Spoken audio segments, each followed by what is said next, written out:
এই ভিডিওতে দেওয়া সমস্ত তথ্য অভিজ্ঞতার উপরে রিসার্চ করার পর অভিজ্ঞ শিকারীদের অভিমত এবং অভিজ্ঞতার ভিত্তিতে দেখানো হয়েছে। জিম ফিশিং ভিডিও অন্যের অভিমতকে সম্মান করে এবং শৌখিন শিকারীদের মতামতকে স্বাগত জানায়। আসসালামু আলাইকুম প্রিয় মৎস্য শিকারী বন্ধুরা, আশা করি সবাই ভালো আছেন। আপনাদেরকে আজকে দেখাবো মিষ্টির গাদ কিভাবে সংরক্ষণ করবেন। যেহেতু এখন অফ সিজন, আর এই অফ সিজনেই কিন্তু আমরা সবসময় মিষ্টির গাদ সংরক্ষণ করে থাকি। যেহেতু আমাদের গ্রাম অঞ্চলে বড় ধরনের কোনো মিষ্টির কারখানা নাই, তাই আমাদের এই অফ সিজনে মিষ্টির গাছ সংরক্ষণ করে রাখতে হয়।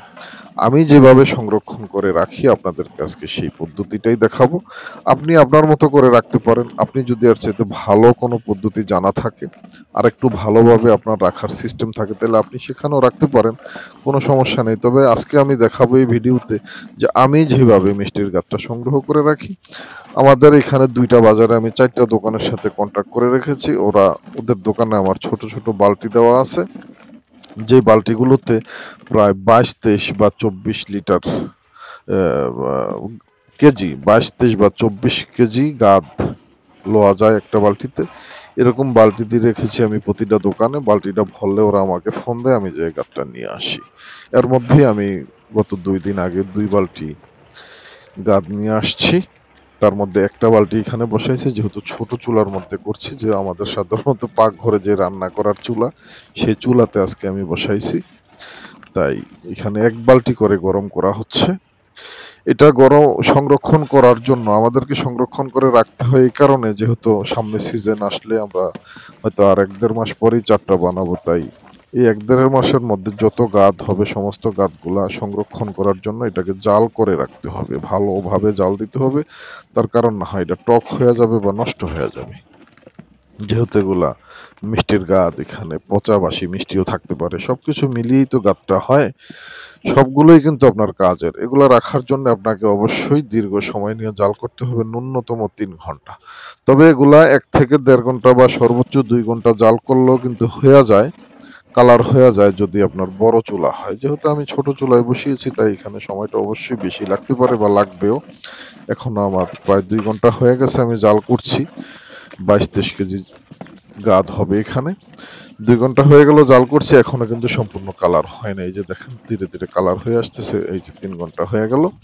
আমি ভিডিওগুলো স্ক্রল করে কেটে দিয়েছি এবং টেনে দিয়েছি, যেহেতু আপনাদের দেখার সুবিধার্থে আমি ভিডিওটা খুব বেশি লম্বা চূড়া করছি না। এই যে আপাতত আমি এই ড্রামে নিব। এটা হচ্ছে একটা কেমিক্যালের ড্রাম। এই ড্রামটা আমি বেশ কয়েক বছর যাবত ইউজ করছি, গাদ রাখার কাজ করি এটাতে। এটাতে অলরেডি 20 কেজির মতো গাদ আছে। আগে 1 বালতি রাখা হয়েছে, আজকে আবার 2 বালতি গাদ এটার মধ্যে রাখবো। 2 বালতিতে প্রায় 1 মনের কিছু বেশি হবে গাদ। এবার ড্রামটাতে 2 মন গাদ লওয়া যায়। আমাদের এই বছরের টার্গেট জিম ফিশিং এর জন্য প্রায় 15 মন গাদের টার্গেট আছে। 15 থেকে 20 মন হলেই এবছর সিজন আমার চলে যাবে, আগামী সিজন। সেজন্য আগামী সিজনের প্রস্তুতি হিসাবেই কিন্তু গাদগুলো রাখা হচ্ছে। এই যে দেখছেন যে একটা বালতিতে এখানে 22-23 কেজি ওয়েট হয় একটা বালতিতে, রঙের ডিব্বাতে। আপনারা দেখছেন আমি এটা কিভাবে ছাকছি, অর্থাৎ ছাকার জন্য আপনাকে ব্যবহার করতে হবে। আমি কিন্তু গরম গরম এটাকে রাখছি।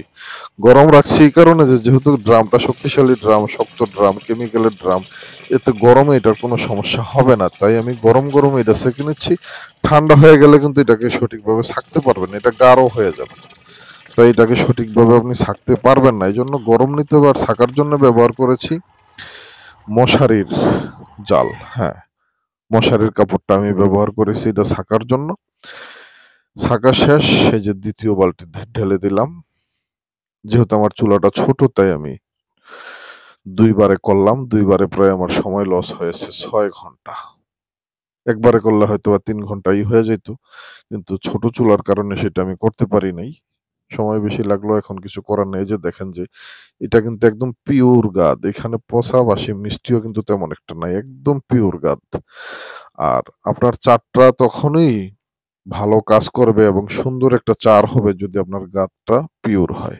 মিষ্টির গাদটা সবসময় পিওর নেওয়ার জন্য চেষ্টা করবেন, সেখানে যাতে ময়লা মাটি কম থাকে। বিভিন্ন রকম পোকামাকড় থাকতে পারে, সেগুলো আপনি অবশ্যই ফেলে দিবেন, সেঁকে দিবেন। তবে খেয়াল রাখতে হবে সেখানে যাতে টিকটিকি না থাকে। কোনো অবস্থাতে যদি একটা টিকটিকি আপনার গাদে পড়ে, তাহলে সেই গাদ দিয়ে আর কোনো কাজ হবে না। তার একটাই কারণ, টিকটিকির লেজের মধ্যে একটা অ্যাসিড থাকে, যে অ্যাসিডটা অবশ্যই ক্ষতিকর, এবং সেই চারে টিকটিকির লেজ পড়া গাদ দিয়ে যদি আপনি কোনো রকম চার তৈরি করেন, সেই চারে মাছ আসবে কিন্তু মাছ টোপ নিবে না। এটাই সঠিক। আপনি যত রকমের যাচাই বাছাই করতে পারেন, করে নিতে পারেন। আমরা সবসময় সংরক্ষণ করি ভাই গাদটাকে ভালোভাবে কষিয়ে জাল করে এটাকে একদম কালার করে নেই। দেখেন প্রায় খয়েরি কালার হয়ে আসছে, এটা আরো কালার হবে যখন আমরা আবার চার বানাবো, তখন বাকিটা জাল করে তারপরে আমরা চারটা তৈরি করব। এতে করে জাল করে তার চার তৈরি করলে সুবিধা একটাই, যে এটা ফার্মেন্টেড হতে খুব বেশি সময় লাগে না। এই যে ৩ ঘন্টা হয়ে গেল এটা আমার জাল করাতে, আমি এটা উঠিয়ে ফেলছি। এখনো দেখতেছেন বলগাইতেছে কিভাবে। এই গরম গরমেই কিন্তু আমি এটা সেকে ফেলবো, তার কারণ হচ্ছে গরম গরম না ছাকলে কিন্তু এটাকে আমি ছাকতে পারবো না ভালোভাবে।